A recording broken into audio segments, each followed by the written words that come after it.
Chebek veut s'emparer de 2 fruits du démon. Son plan est en marche, son équipage est créé, plus rien ne va arrêter l'homme qui avait tout pour devenir le roi du monde. Yo les bros, c'est Godji et j'espère que vous allez bien car aujourd'hui, dans cette review, nous allons tout analyser. L'histoire des Kuja, la puissance délirante et l'affrontement de Garp et Roger, un foreshadowing dissimulé autour de Loki et bien sûr, les Rox, leur plan et les 2 fruits du démon que Chebek veut récupérer. Vous aurez toutes les réponses dans cette nouvelle vidéo. Je vous invite à laisser un like à cette vidéo pour m'aider à me soutenir gratuitement et écrivez-moi en commentaire d'après vous quels sont les 2 fruits du démon que Chebek voulait récupérer. Dépêchez-vous car la révélation risque d'avoir lieu la semaine prochaine. Allez, il est désormais l'heure d'analyser ce chapitre démentiel et n'oubliez pas de me rejoindre ce soir sur Twitch pour le relire une nouvelle fois en ma compagnie.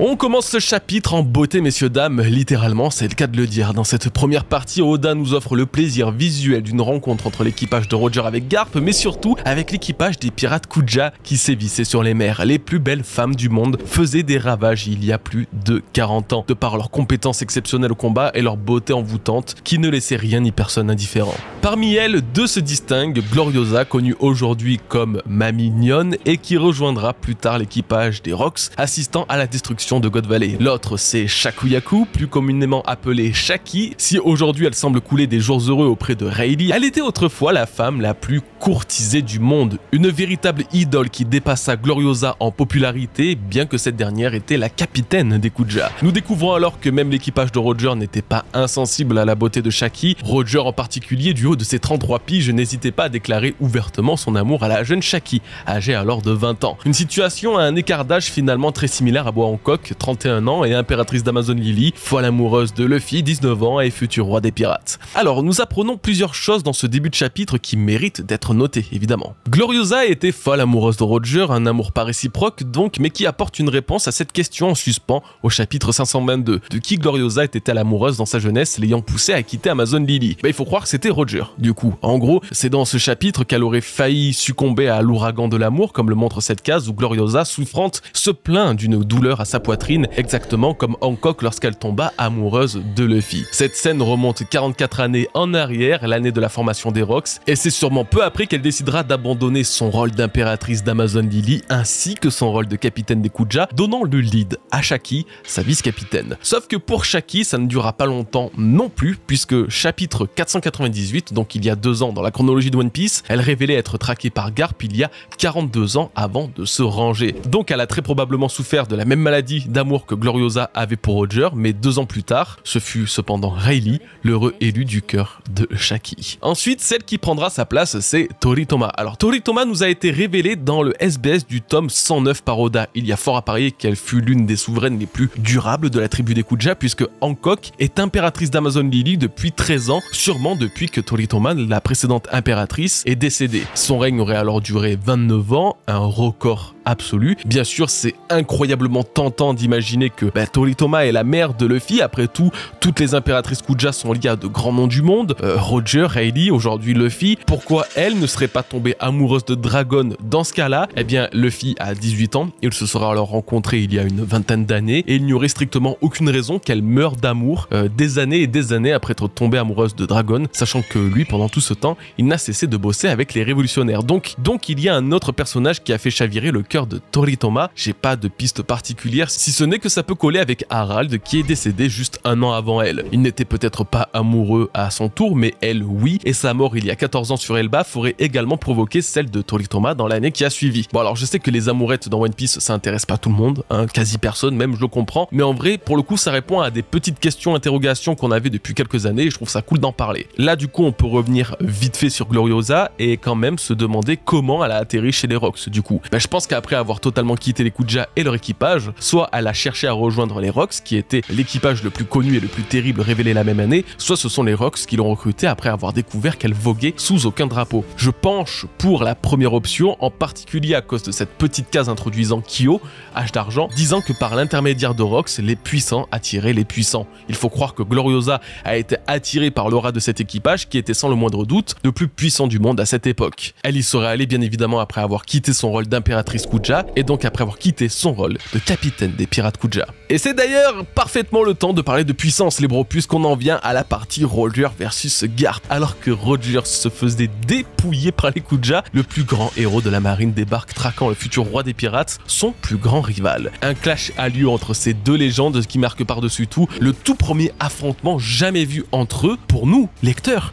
Depuis les années que nous attendions ce moment, Garp et Roger s'affrontent enfin. Rendez-vous compte, c'est dans le chapitre 431 que nous apprenions à la fois le lien de parenté entre Garp et Luffy, mais aussi que Garp était le marine rival de Roger, la seule légende de cette institution à chercher son affrontement dès qu'il le pouvait. Garp est aujourd'hui l'une des dernières braises de cette histoire, de cet âge d'or de la piraterie qu'il a tant combattu. Mais ce qui est vraiment bon dans ce chapitre, c'est que finalement, nous voyons enfin un semblant de vrai combat entre eux. Nous voyons Roger, nous voyons Garp se blesser mutuellement et démontrant un rapport de force plutôt équilibré, bien que le roi des pirates aura évidemment toujours le dessus. Ça reste terriblement agréable de voir un soldat de la justice pouvoir faire un minimum contre lui. Garp honore enfin son titre de rival de Roger. Vous l'aurez remarqué, ce dernier utilise en plus une toute nouvelle technique. Après le Kamuzari, voici le Harami Tama du roi des pirates. Alors cette technique est encore pleine de sens cachés, exactement comme le Kamuzari. Rappelez-vous, le trépas divin, du coup, c'est une expression du Kojiki, le recueil des mythes légendaires du Japon, pour désigner la mort d'une déité. En gros, c'est pour symboliser que malgré leur pouvoir, leur puissance et leur rôle, eh bien les divinités peuvent elles aussi mourir ou du moins quitter le monde. Traduit donc en trépas divin en français, ce qui est plutôt correct pour le coup, cette technique de Roger a quand même pas mal de sens quand on sait que finalement une divinité trône au sommet de Marie-Joise et qu'elle ne peut semble-t-il pas mourir. Cette fois-ci, le Haramitama a un sens un petit peu différent mais reste relié au monde spirituel japonais, c'est l'âme sauvage d'un kami, les divinités japonaises, voilà. Tout simplement, il y a en tout 4 âmes qu'un kami peut montrer, une âme douce, chanceuse, mystérieuse, et bien sûr cette âme furieuse et sauvage, telle une tempête. Et c'est cette âme qu'incarne Roger dans sa nouvelle technique. Garp, quant à lui, n'a pas dévoilé de nouvelle attaque particulière, mais a réutilisé son point météore, qui est d'ailleurs la toute première technique qu'il a dévoilée. C'était face au Mugiwara sur Water 7, lorsque ces derniers tentaient d'échapper à la marine. Souvenez-vous, il balançait de gros boulets de canon avec la simple force de ses bras, expliquant d'ailleurs pourquoi il arrive face à Roger avec un boulet de canon. Voilà, on peut donc imaginer que Garp l'a lancé sur Roger avec son Gangotsu météore et que Roger l'apparaît et détruit avec son Haramitama. Les coups qu'ils se sont portés par la suite n'étaient pas forcément des attaques nommées, mais seulement un coup de poing et un coup d'épée. Bon, et du coup, toujours concernant Garp, il a bien le haki des rois. Alors certes, son carnage sur la ruche était déjà très explicite sur ce sujet, mais ce chapitre le confirme encore avec les dégâts infligés à Roger, les éclairs, tout ça, bref, la scène en elle-même quoi. Mais en réalité, y avait-il vraiment besoin d'une confirmation quelconque? J'entends par là que, sans le voir, le haki des rois de Garp était déjà plus que largement prévisible par des éléments tout simples du scénario. Son titre de légende au sein de la marine, témoignant d'une puissance et d'un statut unique dans cette institution qui a, tout comme chez les pirates et les révolutionnaires, elle aussi le droit d'avoir des monstres possédant le haki des conquérants, son lien familial avec Dragon et Luffy, des personnages qui changent ou qui vont encore changer la face du monde d'une manière encore jamais vue auparavant, et surtout son rival. Par moment dans One Piece, nous n'avons pas besoin de chercher de grands arguments ou d'éléments intimes de l'histoire pour justifier des choses comme le haki. Au contraire, cette forme de puissance se justifie toujours très bien par un seul élément donné par Oda, ça s'appelle la rivalité. Si l'un des principaux rivaux de Garp est Roger, qui a un haki des rois absolument exceptionnel, alors il est absolument logique mais surtout nécessaire que Garp lui-même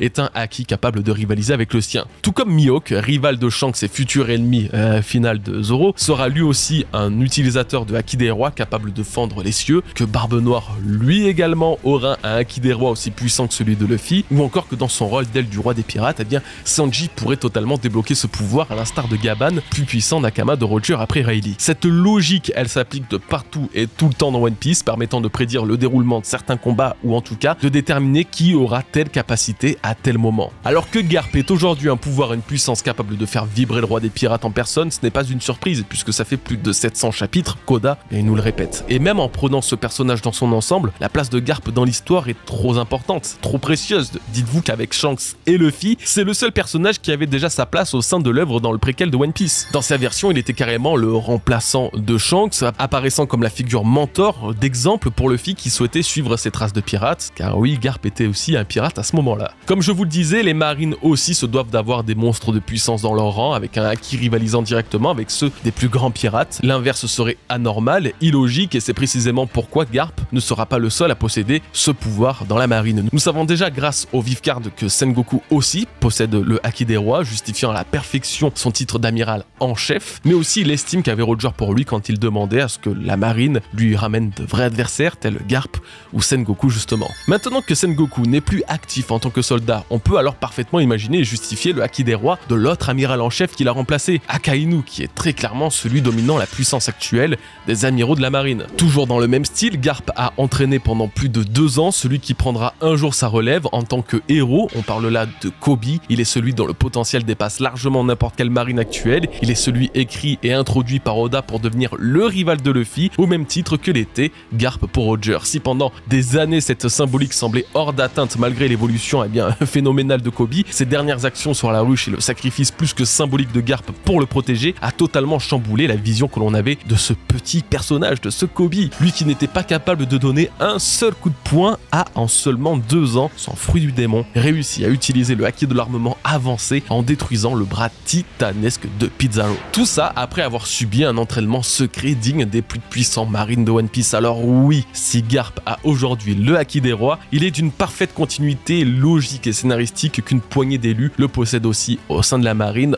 en particulier Koby, qui sera celui qui reprendra le flambeau de cette institution pour faire de la marine un jour la plus honnête et sincère des protections du peuple. Garp a donc beau être l'un des premiers personnages introduits dans One Piece, nous devons attendre plus d'1 millier de chapitres pour que son histoire et sa personnalité se révèlent au grand jour, mais ça arrive enfin. Il est gardé jalousement par Oda pour ces moments-là, la ruche, les flashbacks des Rocks, tout ça ce n'est que le début. Suite à ce chapitre et même plus globalement sur ce qu'Oda nous propose dans le flashback d'Harald, dévoilant les origines directes de Chebek, mais aussi des Rocks allant jusqu'à nous introduire le plus jeune Roger jamais vu depuis le bref flashback de Rayleigh, alors une question se pose. Jusqu'où va-t-il s'arrêter? Plus précisément, allons-nous enfin découvrir le flashback de God Valley et la guerre des 3D ayant mené à la mort de Chebek et la dissolution des Rocks? C'est un peu la question qui est au bout de toutes les lèvres, surtout que dans le prochain chapitre, le 1157, il marque exactement les 200 chapitres depuis la révélation de l'incident de God Valley et l'existence des Rocks. Le parallèle pourrait être parfait. Je pense quand même que si cet incident pourrait commencer à se dévoiler, il ne le sera entièrement qu'en découvrant le flashback de ceux l'ayant vécu. Gaban, Rayleigh, un membre des Rocks, ce ne sont pas les participants survivants qui manquent pour nous raconter la véritable histoire de cette île. Mais pour moi, il en reste un qui fera parfaitement l'affaire, c'est pour dire l'une des figures principales de cette guerre en plus, et encore une fois, eh bien c'est Garp. Garp est actuellement entre les mains de Teach, le fils de Chebek. Garp a vécu la guerre de God Valley car c'est d'ici qu'il tient son titre de héros. Garp était le rival de Roger, l'ancien roi des pirates. Garp était le mentor du futur plus grand marine. On ne peut absolument pas passer à travers son flashback. C'est impossible. Et dans celui-ci, il y aura des événements comme la naissance de Dragon, peut-être même celle de Luffy, mais pour Shuri, il y aura l'incident de God Valley au complet. Du moment où il accoste sur l'île jusqu'au moment où Chebek donnera son dernier souffle et que l'île disparaisse sans laisser de traces. Donc, si vous voulez mon avis, comme c'est parti, il est très probable que nous ayons un bref aperçu de God Valley dans ce flashback qui est, rappelons-le, celui de Loki à l'origine, mais que le vrai cœur de cet incident nous soit dévoilé lors du flashback de Monkey D. Garp. Et finalement, ne serait-il pas temps de parler d'eux, de cet équipage légendaire appelé Rocks? Non, je vous dis ça parce que là, dans ce chapitre, ils sont quasiment au complet. Alors vous savez quoi, c'est exactement ce qu'on va faire dans un tout petit instant, mais avant, faut quand même qu'on fasse une brève halte sur Elbaf, pas longtemps, pour quand même un peu parler de celui qui a introduit ce flashback, c'est Loki. Alors, il a enfin envie de vivre, et ce grâce à Rocks, comme le dernier chapitre nous l'expliquait. Donc là, il y a 3 choses dont je veux vous parler. La première, c'est Ida, adorable, et malgré les insultes de Loki, voulait l'adopter. C'est trop mignon, bien sûr, et ça conforte la théorie que Moza soit justement Ida, enfermée quelque part sur Elbaf, qui n'a de cesse de communiquer avec Loki depuis son emprisonnement. Également, je soupçonne en elle une petite dose de haki de l'observation lui permettant de percevoir la vraie nature de Loki, tout comme l'avait Otohime qui parvenait à entendre le vrai son du cœur des personnes, peu importe la dureté de leurs mots ou de leurs actes. Ça expliquerait totalement comment et pourquoi elle est si attachée à Loki, elle serait la seule sur Elbaf en fait à lire en lui comme dans un livre ouvert. Deuxième chose, on découvre Mato, la petite fille qui deviendra des années plus tard la gérante du bar d'Ida. Et ben voilà. Elle est là, impeccable. Et enfin, troisième chose, Loki s'est noyé. Alors ok, dans le contexte où il a pris la mer en canaille et que le bateau a chaviré, on peut trouver ça normal, logique, qu'il ait failli mourir noyé. Mais quand même, je peux pas trop passer à côté de ça et ne pas relever le fait que peut-être, je dis bien peut-être, Loki ne pouvait pas nager car il avait un fruit du démon. Voilà, ce fruit du démon, il l'aurait mangé sans savoir ce dont il s'agissait. Il a mangé car il pétait la dalle exactement comme tous les gamins ayant graillé un fruit du démon de One Piece. Luffy a bouffé le Gomu Gomu no Mi seulement par faim. Yamato a aussi mangé son Zoan à cause de la faim. Exactement pareil pour Momonosuke sur Punk Hazard. Et finalement, ça a même été le cas pour le jeune Chopper quand il était un renne. Donc si Loki ne peut nager, c'est parce qu'il est maudit par les océans. Alors on va pas partir dans le délire d'imaginer encore une fois quel est son fruit, lequel il possède, etc. L'idée quand même qu'il ait mangé celui gardé par la famille royale d'Elbaf, le trésor national des géants, n'est pas exclue. En fait, parmi tous les enfants que je viens de citer et qui ont graillé un fruit du démon par faim, ils l'ont trouvé dans un endroit protégé ou alors dans un coffre. Le fils était dans le coffre de Lekiru. Momonosuke c'était sous la protection d'une vitrine. Et Yamato, j'ose bien imaginer que pour un fruit légendaire, son père l'avait mis en lieu sûr, bien protégé. Pourquoi Loki, lui qui était intenable lorsque Harald n'est pas là, comme l'a très justement dit le capitaine du navire dans ce chapitre, n'aurait pas fouiné dans le château d'Elbaf, tombant sur la salle au trésor et ainsi dévorant le fruit légendaire transmis de génération en génération? Vous êtes bien obligé d'avouer que jusqu'à présent il n'y a pas de gros contre-argument à cette théorie, elle se tient pas mal du tout et je devais absolument vous la partager car contre toute attente, Loki aurait consommé son fruit du démon dès sa plus tendre enfance et ce chapitre nous l'aurait totalement laissé sous-entendre. Je vous l'ai dit, c'était rapide, hein. On peut maintenant passer aux Rocks car il y a beaucoup trop de choses à dire. Quelle époque pour vivre One Piece les amis. Merci la vie, hein.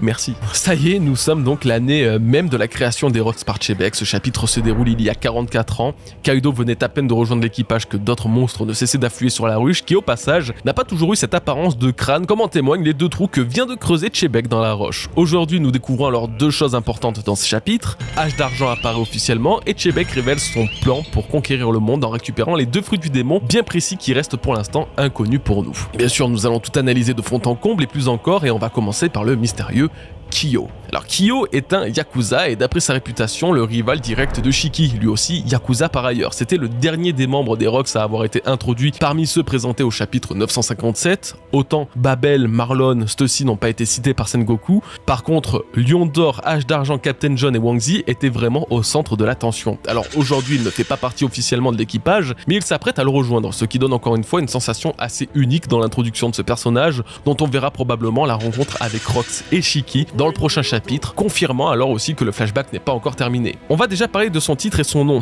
Kyo l'assassin. Le titre d'assassin qu'il possède m'a plutôt fait rire en vrai, puisque c'est précisément ce que je vous disais dans ma dernière review.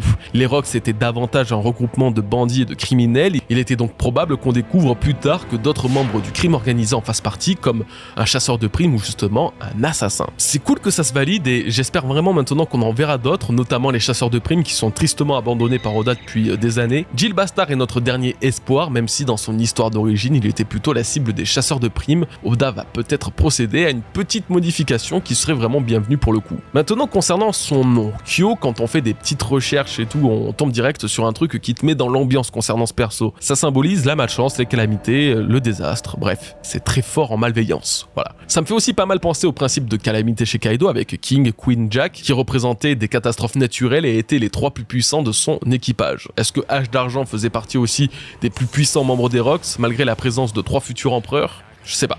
Mais à noter. Au-delà de son nom, un autre truc tape directement dans l'œil en le voyant, c'est son physique. Évidemment. Déjà, j'ai remarqué qu'il semble avoir exactement le même tatouage que Loki aura par la suite sur ses bras. Ça ressemble à des ailes et même si on n'a pas encore la vraie signification derrière ce motif, le fait qu'il ressemble autant à celui d'un membre des Rocks, équipage qu'il souhaitait à tout prix rejoindre, laisse penser que Loki l'aurait fait après avoir rencontré Kyo. Et toujours au niveau physique, ce qui intrigue, c'est cette ressemblance qu'il a avec Zephyr, l'antagoniste principal de One Piece Z. Alors même si ce personnage pouvait devenir canon dans l'œuvre, je ne pense pas du tout que ce soit lui, mais peut-être une inspiration et une référence directe volontaire par Oda à cause d'une théorie. Voilà, une théorie qui n'est pas la mienne et je suis vraiment dégoûté d'ailleurs de ne pas l'avoir trouvée parce que je la trouve vraiment bien, mais impossible pour moi de vous la présenter comme si j'en étais à l'origine. C'est une théorie anglaise qui a pop sur mon Twitter et qui apparemment sous-entendait que Kyo était un marine infiltré. Alors j'ai pas lu tous ces arguments, mais c'est suffisant pour la développer un minimum. Kyo serait, à l'image de Drake, un marine infiltré en tant que pirate et serait peut-être même à l'origine de la création du Sword. Vous le savez bien, des infiltrés il y en a de partout et d'après cette théorie, la marine aurait envoyé l'un de leurs plus puissants atouts pour espionner l'équipe l'équipage des Rox de l'intérieur, voilà, et ainsi surveiller au plus près l'homme qui a réussi à tuer l'un des amiraux. Je trouve l'idée et l'argument plutôt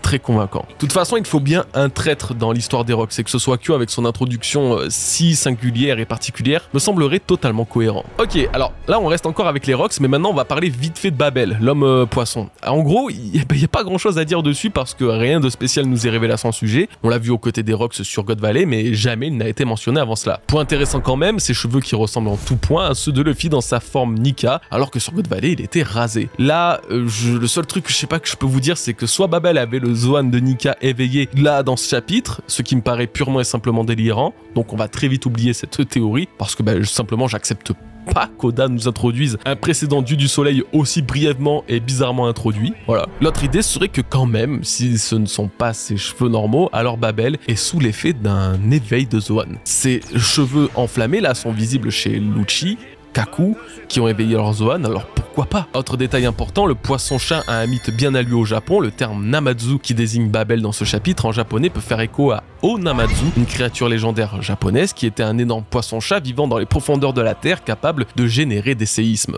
Donc peut-être que Babel, l'homme poisson-chat, a le Zoan mythique du Onamazu, cette créature mythique japonaise ayant provoqué nombre de désastres au Japon. Pour finir avec les impressions sur l'équipage des Rox, pardon mais Captain John c'est juste le père de Dokyu, non, je suis désolé, la coupe de cheveux, les cernes de 6 km de long, j'ai vraiment cru le voir pendant un instant, c'est abusé, surtout que c'est pas impossible malgré les apparences, Dokyu n'a que 28 ans. Ça plus le fait qu'il fasse partie de l'équipage du gamin de Chebek, écoutez, je serais pas choqué. Voilà. Après tout ce blabla, on peut enfin passer au vif du sujet. Chebek, la Galela et son désir de récupérer 2 fruits du démon. Alors quand même, grand jour de fête ici, un vrai sauvetage miraculeux a été effectué dans ce magnifique chapitre 1156 de One Piece. Les Rox se mettent enfin en tête de chercher la Galela, une légende connue même de Captain John, en plus de devoir s'emparer de 2 fruits du démon. Alors pourquoi je dis jour de fête? Car au chapitre 1154, je théorisais sur la présence de Chebek sur Elbaf et je vous disais ceci. Bon, en tout cas ça répond pas à la question. Que fout Chebek ici sur Elbaf? Je pense que la révélation dans ce chapitre de l'existence de la Galera, la guilde des charpentiers de géants, n'est pas un hasard. En fait, je pense littéralement que Chebek a découvert quelque chose concernant cette guilde, qu'il a peut-être même appris l'existence de l'arme antique Pluton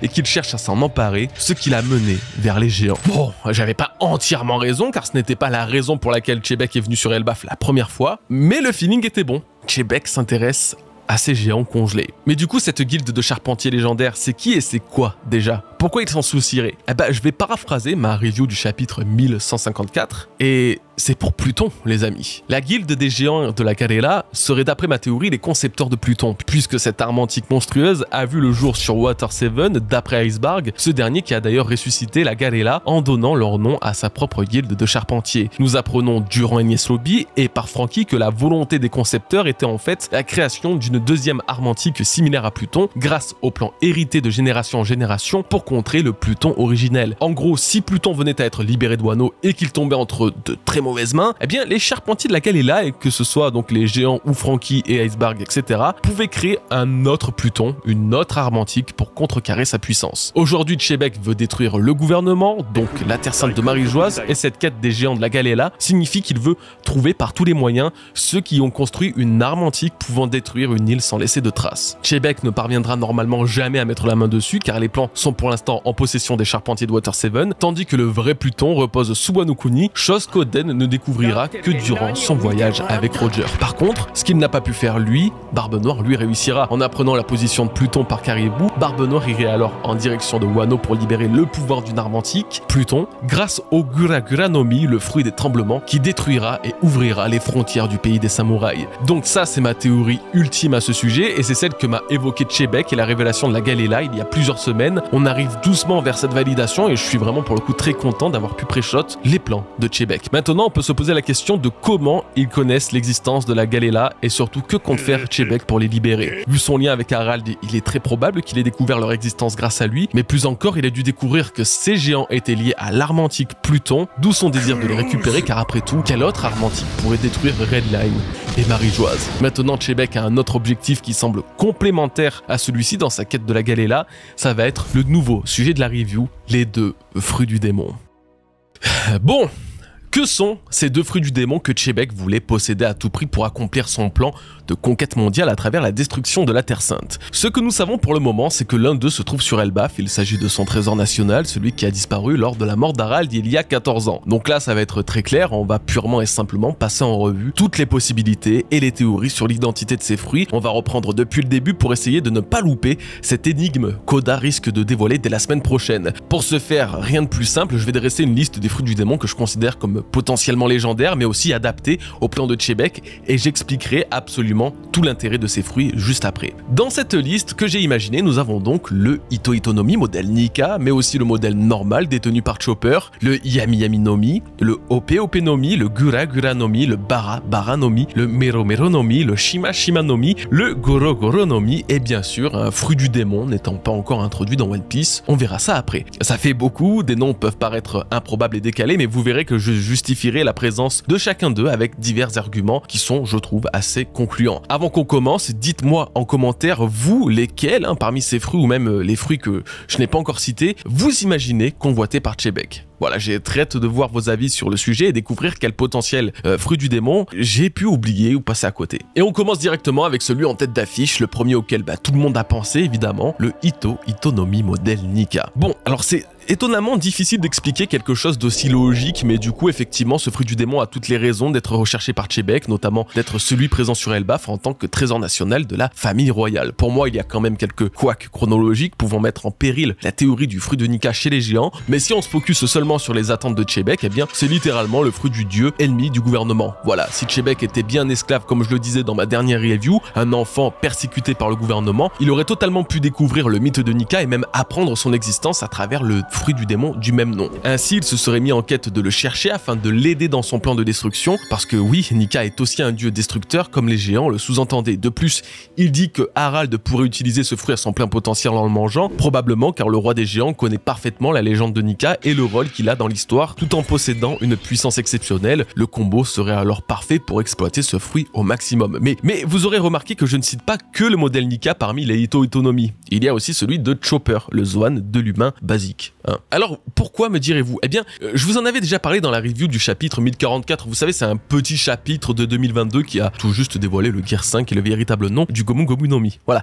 Donc, dans toute cette euphorie et la révélation de ce modèle mythique du Ito Ito no Mi, je vous disais que si Teach avait attaqué Drum, encore un grand mystère d'ailleurs autour de ce personnage, c'était peut-être pour chercher le Zoan de Nika, qu'il ait entendu parler de l'existence sur cette île d'un Zoan de l'humain en pensant qu'il s'agissait peut-être de celui du dieu soleil. Ce qui n'aurait pas été bête, en fait, puisque Drum en anglais se traduit par tambour, rappelant les tambours de la libération de Nika, et qu'au chapitre 650, Chopper a eu peur que Teach s'en prenne à son Ito Ito no Mi quand Jinbei expliquait la chasse aux fruits du démon dans laquelle il s'était lancé. Donc depuis 2020 déjà, cette case me perturbe, et ce n'est que 2 ans plus tard qu'elle prendra tout son sens lorsque le véritable fruit de Luffy est révélé, résonnant comme un foreshadowing de l'importance de ces Zoan dans l'histoire. Vu que Teach semble suivre le chemin tout tracé de son père, on pourrait imaginer que finalement, eh bien, même le Ito Ito no Mi basique était recherché par Chebek, car comme l'a dit Oda dans le SBS du tome 20, un humain mangeant le fruit de l'humain dévoilerait sa véritable nature. Quoi qu'il en soit, les Ito Ito no Mi actuellement possédés par les Mugiwara seraient l'un des 2 fruits recherchés par Chebek,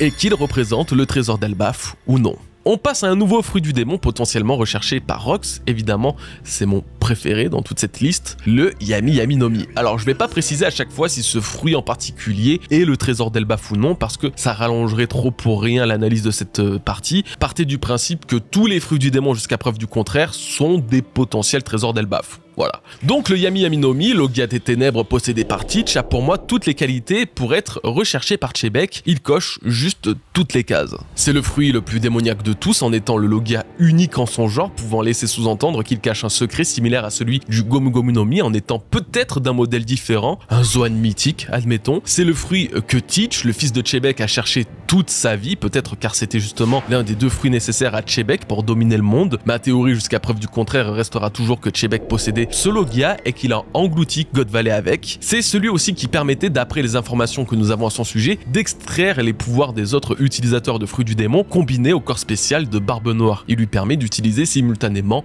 2 fruits du démon. Et pour finir, il était si puissant qu'Oda a décidé de le nerf. En effet, les premières idées autour du Yami Yami no Mi devaient permettre à Barbe Noire d'être invulnérable, voilà, simplement, à absolument toutes les attaques, au point même où les 3 amiraux de la marine n'auraient peut-être pas pu rivaliser avec lui, d'après le databook Green. Pardon, mais vu comme c'est parti, il semble que Chebek avait les mêmes ambitions que son fils côté fruit du démon, il voulait les utiliser pour dominer le monde, peut-être car tout comme Teach, il les a analysés un par un grâce à l'encyclopédie des fruits du démon qu'il aura peut-être justement légué à son fils. Donc s'il n'avait pas encore le Yami Yami no Mi, Chebek aurait pu le désirer pour annuler les fruits du démon des autres, mais aussi pour tout engloutir sans exception dans les ténèbres de son trou noir. Encore une fois, je persiste, je vois parfaitement le Logia des ténèbres faire partie intégrante de l'histoire de Chebek et de toute façon, il remplirait avec perfection le rôle d'un pouvoir capable d'anéantir la Terre Sainte. On passe au 3e candidat, le OP no Mi. Une évidence absolue, impossible de le mettre de côté dans cette liste, il est lui aussi l'un des premiers fruits à avoir pop dans mon esprit en découvrant l'objectif de Chebek. Déjà, c'est littéralement le premier fruit du démon de toute l'histoire de One Piece à avoir été considéré comme ultime grâce à sa capacité, encore une fois unique dans les fruits du démon, à conférer l'immortalité en échange de la vie de son utilisateur. C'est une mécanique qui pour l'instant n'existe que chez ce fruit du démon qui lui vaut d'ailleurs une prime de 5 milliards de berries sur la tronche, exactement le même montant pour lequel était recherché le Gomu Gomu no Mi dans les préquels de One Piece. Juste le Zoan mythique du dieu soleil, Joy Boy, etc. Je dis ça, je dis rien. Autre argument justifiant parfaitement sa présence ici et l'éventuel désir que Chebek avait de l'obtenir, le OP no Mi permettrait d'après Doflamingo et grâce à sa capacité ultime d'utiliser le trésor national de Marie-Joise afin de dominer le monde. Et pour moi, c'est justement la raison pour laquelle je pensais que Chebek était sur Marie-Joise dans le dernier chapitre. Lui aussi a entendu parler de ce trésor et lui aussi voulait l'utiliser pour soumettre le monde à sa volonté. Problème, il a aussi découvert que ce n'était pas si facile d'utilisation et que le OP no Mi lui était nécessaire. Donc je suis totalement convaincu que le OP no Mi puisse être l'un des fruits convoités par Chebek. Toutefois, j'ai une autre précision à ajouter qui ne va quand même pas forcément dans ce sens. Dans le chapitre 1081, après que Law ait été vaincu par Teach, ce dernier se demande ce qu'ils vont désormais faire avec le OP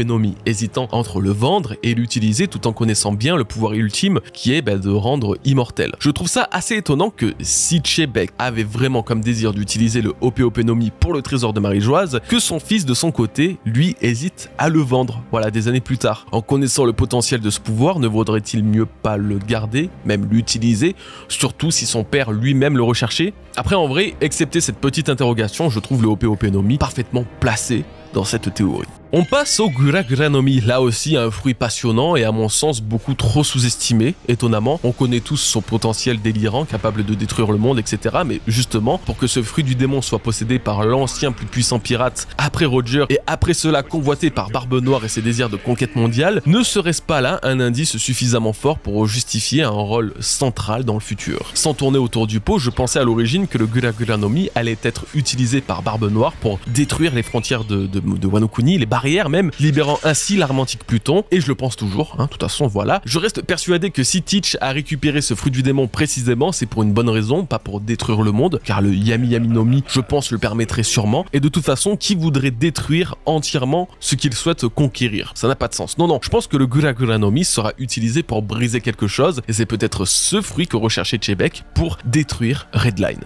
Voilà. En ayant réussi à le trouver, il n'aura pas consommé lui-même, mais offert à l'un de ses Nakama, celui en qui il avait le plus confiance, le plus puissant de son équipage et sûrement le plus ancien aussi, Edward Newgate, le futur empereur. C'est pourquoi Newgate possédait ce fruit du démon capable de détruire le monde, malgré des ambitions qui sont à l'opposé, et c'est pourquoi Teach a voulu le récupérer à nouveau. Il faisait partie du plan initial de Chebek pour détruire Marie-Joise, mais surtout détruire Redline. Encore une fois, je pense qu'on ne doit pas sous-estimer l'utilité de ce qui est encore aujourd'hui connu comme étant le plus puissant paramécia de l'histoire.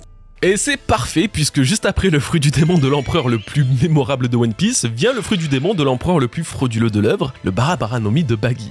Alors là on arrive doucement dans la partie des fruits du démon, plus délicat à imaginer en tant que convoité par Chebek, et pourtant comme je vous l'ai dit, il y aura dans chacun un petit truc pour vous convaincre ne serait-ce qu'à 10%. Le Barabara no Mi par exemple, je pense très sincèrement qu'on ne doit pas le sous-estimer. Voilà, c'est le premier fruit du démon apparu dans l'œuvre après celui de One Piece, c'est le fruit du démon de Baggy, potentiel fils de Chebek, mais bon ça voilà, surtout un empereur à la destinée incroyable, finalement, il a un potentiel de destruction parfaitement prodigieux. Je vous rappelle que le Barabara no Mi, c'est le fruit de la fragmentation. Baggy, lui, il l'utilise pour se fragmenter lui-même, sauf que c'est pas la seule utilité de son fruit en fait. Normalement et en toute logique, Baggy peut fragmenter tout ce qu'il touche de ses mains, l'environnement, les armes, peut-être même les humains. Vous devez donc normalement commencer à capter où je veux en venir, mais le plot twist de ce personnage aussi mystérieux qu'important pour One Piece serait que son paramécia cache un potentiel absolument exceptionnel, lui permettant d'un simple contact avec sa main de diviser en plusieurs morceaux ce qu'il touche dans son environnement et dans le cas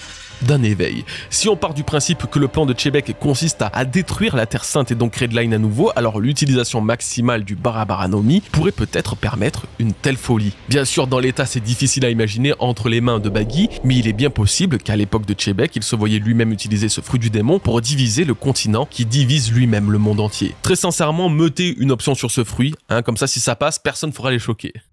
On continue avec un nouveau fruit du démon pour lequel je n'ai pas une très grande certitude mais qui m'intrigue quand même, le Meromeronomi. Outre le fait que les Kuja aient été dévoilés dans ce chapitre précisément et qu'elles sont intimement reliées à ce fruit puisque c'est la future impératrice Hancock qu'il possédera, le Meromeronomi a été au centre de toutes les attentions en 2022. En effet, Barbe Noire s'est mis en tête de récupérer ce fruit du démon directement sur Amazon Lily pendant que les Kuja peinaient à repousser les marines et les séraphins venus les arrêter. Et là est toute la question, pourquoi ? Voilà, qu'est-ce que Barbe Noire désirait faire du fruit d'Hancock? Pourquoi lui précisément? Pour l'instant, la seule utilité connue est de pétrifier les adversaires sensibles à la beauté de l'utilisateur de ce paramécia. Or, l'équipage de Barbe Noire ne sont pas connus pour être des graveurs de mode à l'image des Kuja présentés dans ce chapitre. Alors pourquoi le voulait-il? Ça reste le grand mystère. Peut-être que son souhait est de dépétrifier quelqu'un, bien que Hancock ait précisé que ça ne fonctionnait pas comme ça et que seul celui ayant pétrifié peut annuler le sort. Quoi qu'il en soit, si Teach avait ce désir, il est possible que Chebek l'est aussi et que le Meromeronomi ait été l'un des fruits du démon qu'il convoitait, bien que ce soit encore particulièrement flou.